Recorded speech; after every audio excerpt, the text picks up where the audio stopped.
Bom, pessoal, então no final do vídeo passado a gente encerrou a questão do conhecer, dar provimento, negar provimento, e vencidos aí alguns aspectos importantes aí da questão das razões de apelação, vou falar um pouquinho então agora um pouco da estrutura da peça, tá? Vou falar então da estrutura da peça. Bom, quando a gente fala da apelação, de modo geral, tá, gente, os recursos têm uma estrutura que são peculiares. Então, até então, a gente vinha vendo algumas petições aí que elas são. Que elas são. Elas têm uma estrutura, né, ali basicamente endereçamento, número do processo, qualificação, né, aquela parte preambular, com a identificação da peça. Em seguida, os fatos, os fundamentos e o pedido, né? O recurso de apelação, entretanto, ele tem uma estrutura que é bem peculiar, tá? Em que você vai ter uma folha de interposição do recurso, tá?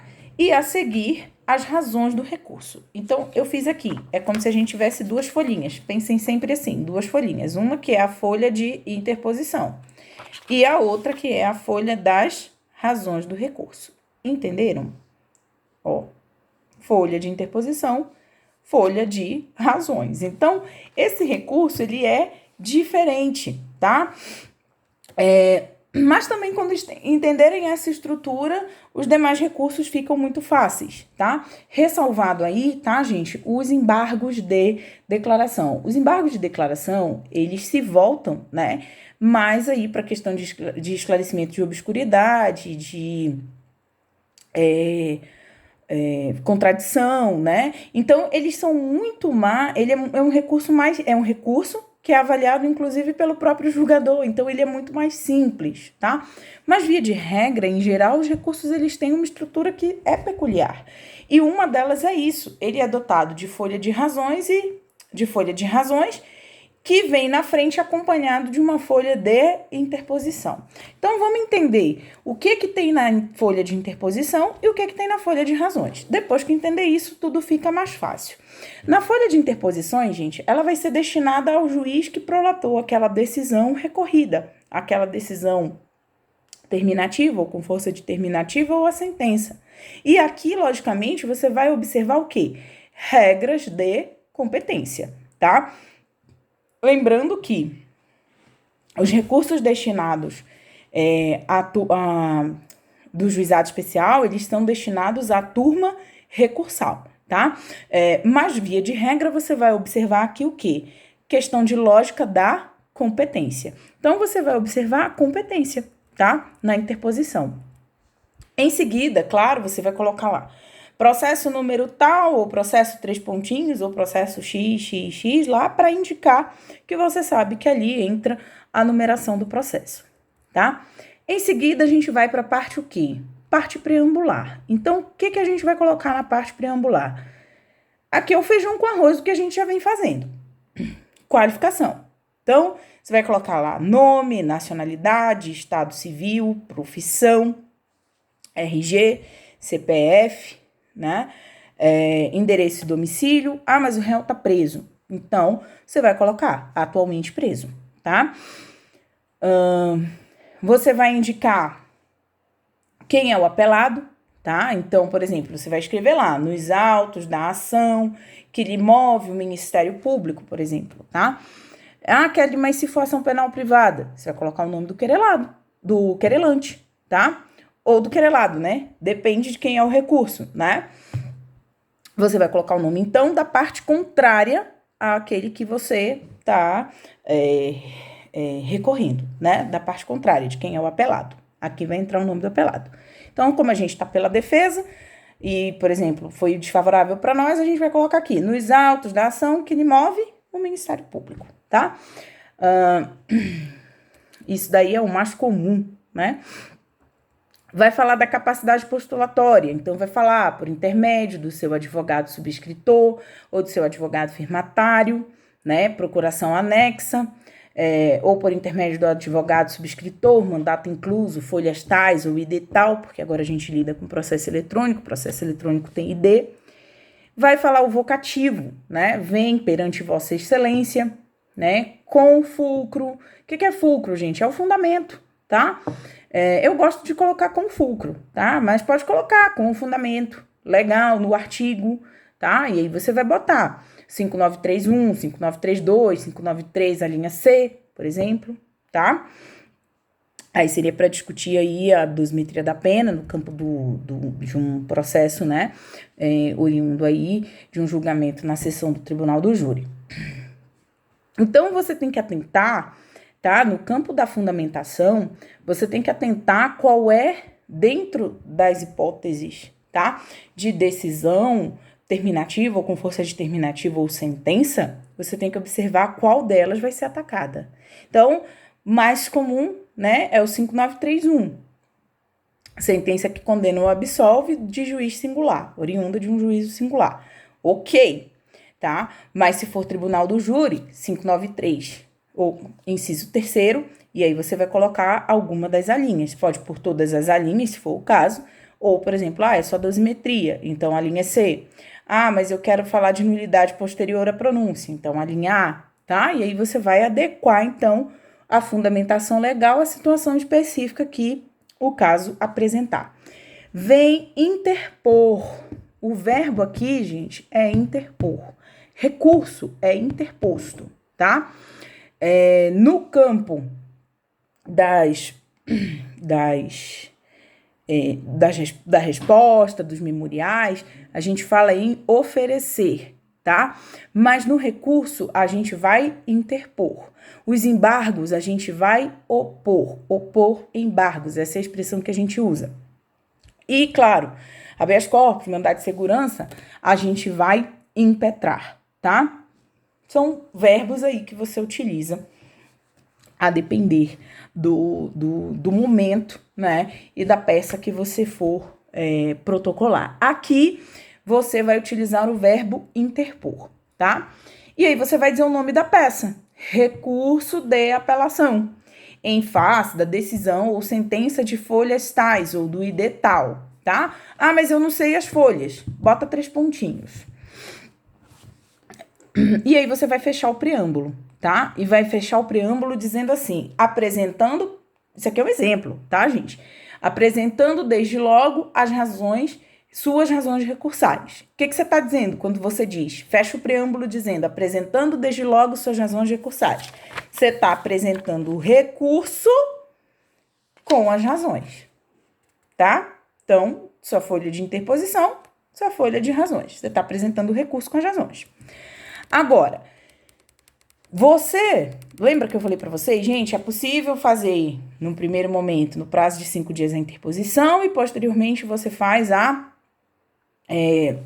e posteriormente você apresenta as razões. Lembra disso? Artigo 593, para apresentar as razões no prazo de 5 dias e depois, para interpor o recurso no prazo de 5 dias e depois você tem lá o prazo do artigo 600, né, que é 8 dias em regra e 3 quando for contravenção para apresentar as razões.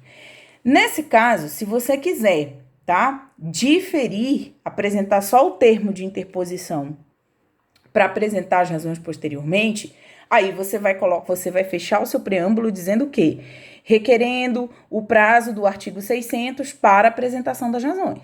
Entenderam? Só que, se você for fazer uma prova da OAB e cair a apelação, faça-me o favor de apresentar o seu recurso, interpor o seu recurso já com as razões, tá bom? Então, assim, é meio lógico, mas é sempre bom a gente falar, tá? Então, se você for fazer a prova da OAB, por favor... caiu a apelação. Apresente o termo e em seguida apresente as razões, tá?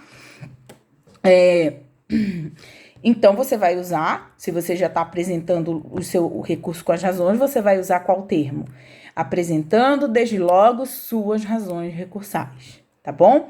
E aí, claro, você vai requerer o recebimento que seja processado e encaminhado à instância superior para julgamento. Isso aqui é básico. e vai fechar a peça. Vai fechar a peça dizendo, nesses termos, requer deferimento, pede deferimento, vai colocar local e data, advogado e OAB. E aí você passa para a folha seguinte. Na folha seguinte, que é onde você vai falar das razões do seu recurso, nesta folhinha, você vai endereçar para quem primeiramente? Você vai endereçar para a instância superior, tá? Lembre-se, a primeira de interposição vai para o juiz que prolatou aquela decisão, aquela sentença. A folha de razões, quem vai ler sua folha de razões? Instância superior, né? Ou no caso do juizado, turma recursal. Então, para quem você vai se dirigir a partir de então na segunda folha? Tribunal ou turma recursal? Então, vamos pegar aqui o Tribunal de Justiça do DF. Então, você vai dizer, egrégio Tribunal de Justiça do Distrito Federal e Territórios, tá? Aqui a gente usa turma criminal, né? Então, colenda, turma criminal. Agora, por exemplo, como é que eu sei que a LC é turma, se é câmara? Regimento interno, tá? Então, o regimento interno vai te falar aí se você vai se dirigir a uma turma, uma câmara, enfim, tá? Então, tem que ler o regimento interno do estado aí onde você está interpondo o recurso. Aqui a gente trabalha com as turmas criminais, tá? Então, você vai colocar lá, colenda, turma criminal, tá? Agora, se for câmara, colenda, câmara criminal, tá? Eméritos julgadores, tá? Se for GCRIM, você vai utilizar o quê? Egrégia, turma recursal, tá? Aqui, gente, você não tem um preâmbulo. Lembra aquela parte do preâmbulo que você bota nome, lá, fulano de tal, a gente costuma usar muito na prática já, devidamente qualificado nos autos, por exemplo, né? Vem por intermédio de seu advogado, né? Toda essa parte preambular, a gente utilizou ela onde? Na parte da interposição, na folha de interposição. Então, nas razões do recurso, você não vai utilizar parte preambular, mas você pode indicar, e é muito comum e é até razoável, tá? Que você indique número do processo, quem é o apelante, quem é o apelado, tá ok? Mas a gente não tem uma parte preambular, tá? E isso é característica da própria peça. Em seguida, você vai colocar lá razões de apelação ou razões do recurso de apelação. E aí, a primeira coisa que você vai fazer é o quê, gente? Aqui é o básico que a gente já vem vendo em algumas aulas. Você vai falar exposição dos fatos. O que é expor os fatos? Gente, é uma narrativa daquele processo e de como você chegou naquele ponto, né? Então, por exemplo, o fulano de tal foi denunciado como incurso nas penas do artigo 157, tá? Essa denúncia foi recebida, 157 caput, por exemplo, essa denúncia foi do CP, essa denúncia foi recebida, determinada citação pessoal do acusado, a justiça logrou êxito em citá-lo pessoalmente, né? Apresentada a resposta à acusação nas folhas tais, seguiu-se processo para instrução. Na instrução foram ouvidas, a vítima, as testemunhas, o acusado ao final foi interrogado, ou ao final o acusado não foi interrogado porque ficou revel no processo, tá? Encerrada, houve diligência, não houve diligência, né? Então, na fase do artigo 402, que seria a fase ali de diligências, nenhuma diligência foi requerida pelas partes. O Ministério Público requereu a condenação, a defesa requereu, por exemplo, a absolvição. Ao final, sobreveio a sentença, né? E, por exemplo, condenou o apelante nas penas do artigo 157 caput, fixando a pena em 4 anos de reclusão, em regime aberto, 10 dias multa, na fração de 1/30 do salário mínimo vigente à época do fato. Então, você resumiu aqui os principais fatos do processo, né? Sem muitas delongas, você resumiu. E chegou até o ponto onde a gente está, não é verdade? Porque se a gente está recorrendo é porque teve uma sentença. Então, né? Isso é muito importante, né? Então, aí se você quiser colocar, você pode colocar intimado da sentença, o apelante resolveu recorrer, tá? E o prazo, por exemplo, foi aberto para a defesa apresentar razões, tá bom? Então, ou então, a defesa técnica intimada, né, da sentença, interpõe o presente recurso de apelação, tá? Então, daí você pode colocar lá o marco da tempestividade, por exemplo, tá? Então, é bem tranquilo com relação a isso, você vai fazer um resumo lá do processo. Em seguida, gente, você vai passar o quê? Para os seus fundamentos do inconformismo. E aí eu gosto muito de seguir uma lógica sempre das teses mais favoráveis ao réu. E por que eu sempre insisto, sempre falo a mesma coisa das teses mais favoráveis ao réu?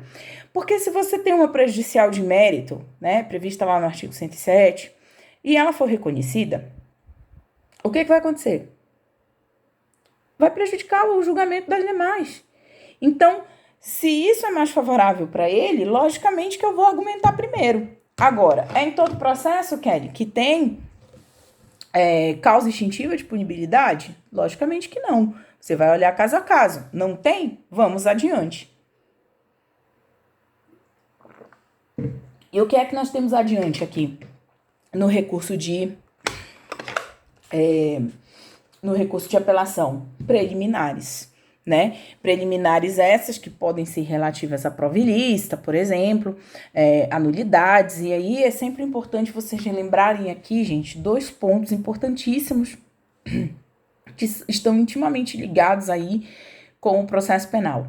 Atenção sempre com as causas que geram nulidade, porque elas são muitas, né? A gente sabe que aquele rol lá do 564, ele é um rol exemplificativo, então existem aí diversas hipóteses que podem gerar nulidades, e aí é importante sempre ter o conteúdo de nulidades, né? Vivo aí na cabeça, tá? E também com relação à questão da prova ilícita, né? Porque a prova ilícita, em tese, via de regra, contamina a prova dela derivada. Mas não esqueçam que existem as exceções, né? A essa teoria aí dos frutos da árvore envenenada, tá? Então, observem aí não só a regra, né? Como também as exceções. Existem teorias que são baseadas nas exceções e que são reconhecidas aí pelo nosso CPP, né?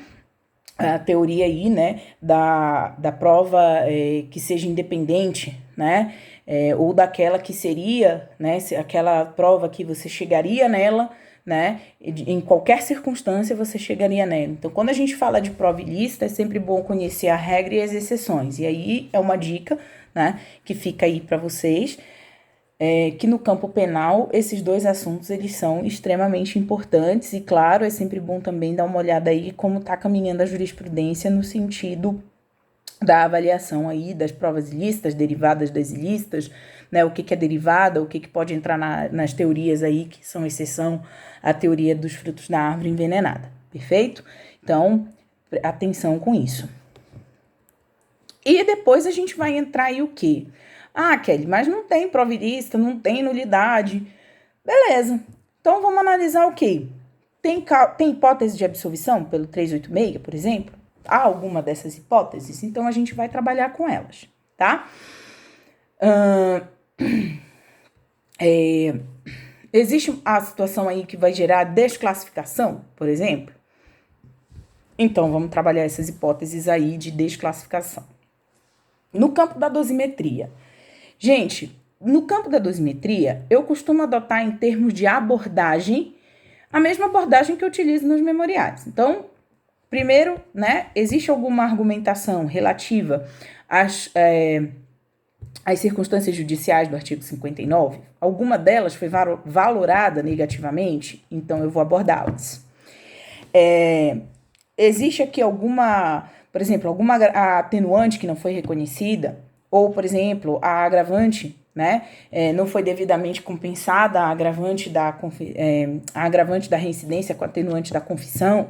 Então, eu vou falar nessa mesma ordem, né? Ah, mas o crime era tentado, né? E a tentativa foi, ele esteve longe da consumação, praticou poucos atos executórios e mesmo assim a diminuição que ele logrou na tentativa foi só 1/3 e não 2/3, e poderia ser 2/3. Então, eu quero abordar essa diminuição pela tentativa. Então, eu vou ver primeiro que tem circunstância judicial que foi valorada negativamente para atacar?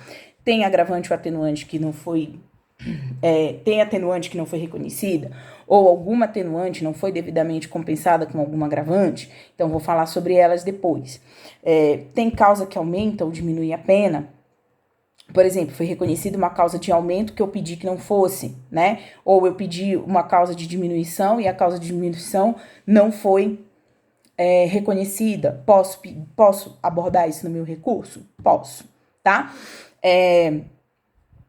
Posso falar sobre tentativa? Se o crime foi tentado, sim. Se a diminuição, por exemplo, eu esperava uma diminuição de 2/3, veio uma diminuição só pela metade, uma diminuição de 1/3, eu posso abordá-la. E eu vou usar sempre essa lógica. Agora, o que vocês têm que lembrar? No procedimento do júri, tá?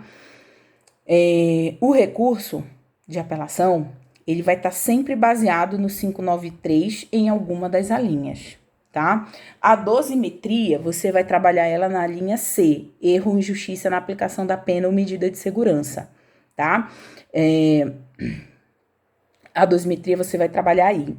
As demais hipóteses eu expliquei para vocês já no comecinho do vídeo, quando a gente começou falando do recurso de apelação. Então, o que vocês têm que atentar? Se o recurso for relativo ao 593, tá, gente? Inciso 3º, você vai ter que colocar quais são as alíneas que você está recorrendo.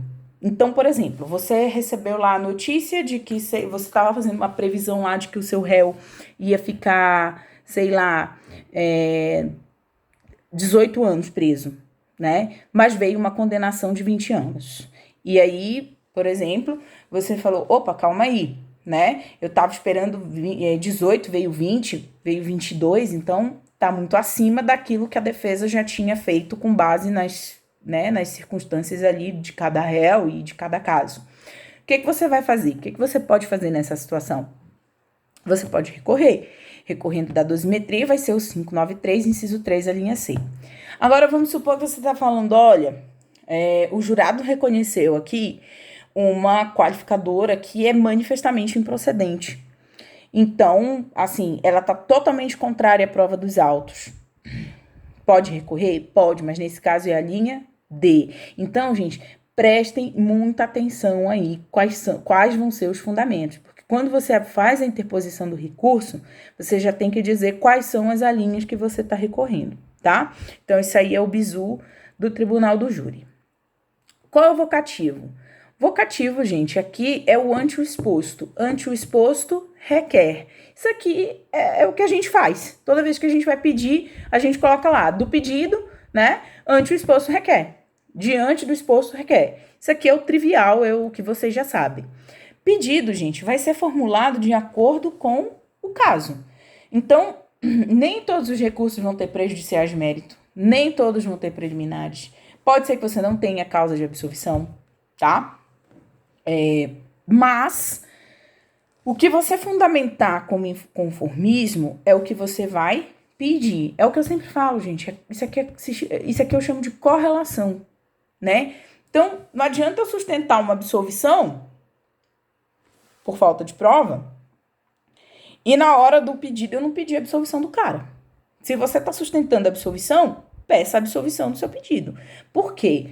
Pode ser, tá, gente, que os seus fundamentos até, assim, às vezes eu acho assim, às vezes até os nossos fundamentos não são lidos ali a contento, às vezes até na profundidade que a gente gostaria.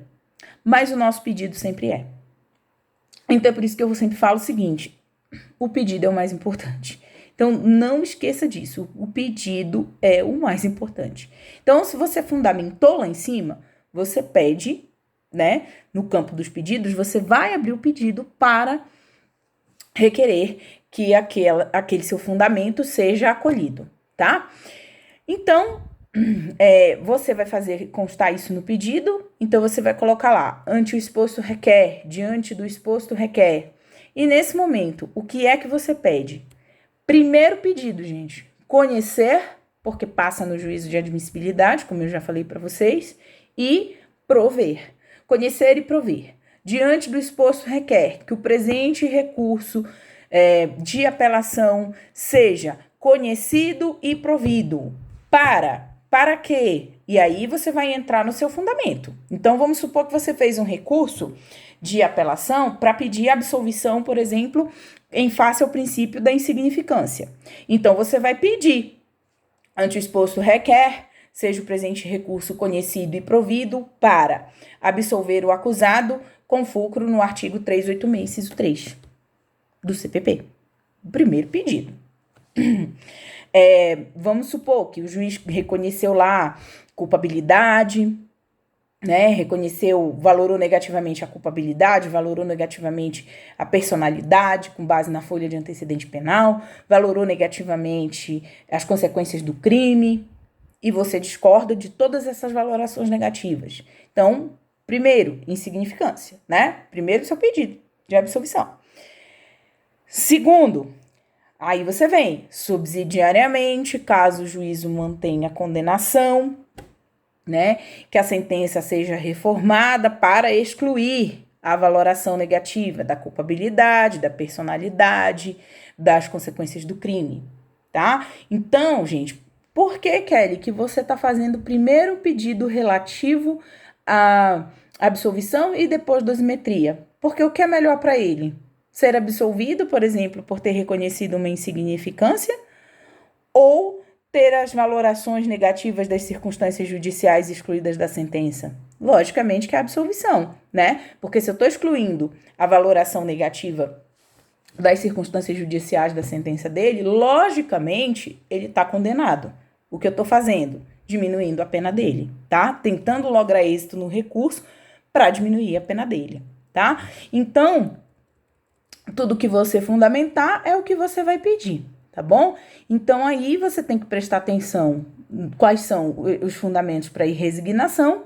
E, enfim, você falando, então, abordando todas elas, você chega, então, ao final da peça, né? No final da peça, você vai colocar nestes termos, pede, requer deferimento, é fechamento de peça, né, gente? Como a gente já conhece, né? Aqui é feijão com arroz, né? Quem já está na prática jurídica tem que guardar essa parte aí do fechamento da peça. Local e data, né? O nome com a assinatura do advogado, que vocês vão colocar o quê? Advogado e embaixo OAB. Isso aqui, gente, é o básico, tá? Para você conseguir escrever aí um bom recurso de apelação. O que eu sempre falo? Leia a sentença. Extraia, tá?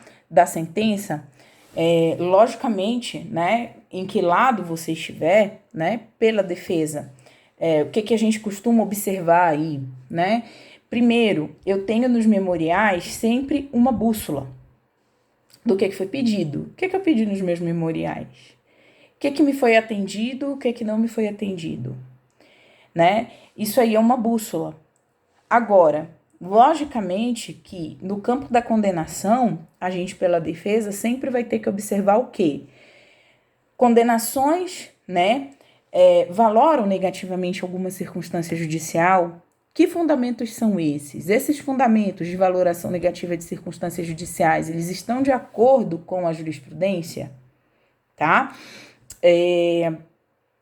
Eles são razoáveis, né? Esse tempo que foi, esse tempo de aumento, né, no reconhecimento de cada uma dessas circunstâncias, ele é um aumento que obedece aos critérios jurisprudenciais, e aí hoje você tem alguns critérios aí, tais, por exemplo, como o critério matemático, há muito utilizado, tá? Em que você pega ali a pena máxima em abstrato, diminui da mínima e divide pelo número de circunstâncias judiciais, que são 8 circunstâncias judiciais, se você olhar lá no 59.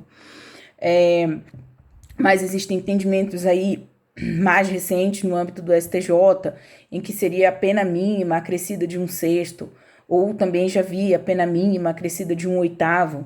Então, você sempre vai observar o quê? Parâmetros. E nesse ponto, logicamente, que vocês vão ter que também ler o quê? Súmulas, tá? Estar por dentro aí das súmulas dos tribunais superiores, STJ e STF, tá bom? Bom, pessoal, aqui a gente encerra, tá? A parte do recurso de apelação. E eu espero que vocês tenham compreendido. Fico à disposição também para me perguntarem qualquer coisa relativa ao tema que tiverem dúvida ou que requererem aí algum esclarecimento, tá? Até mais.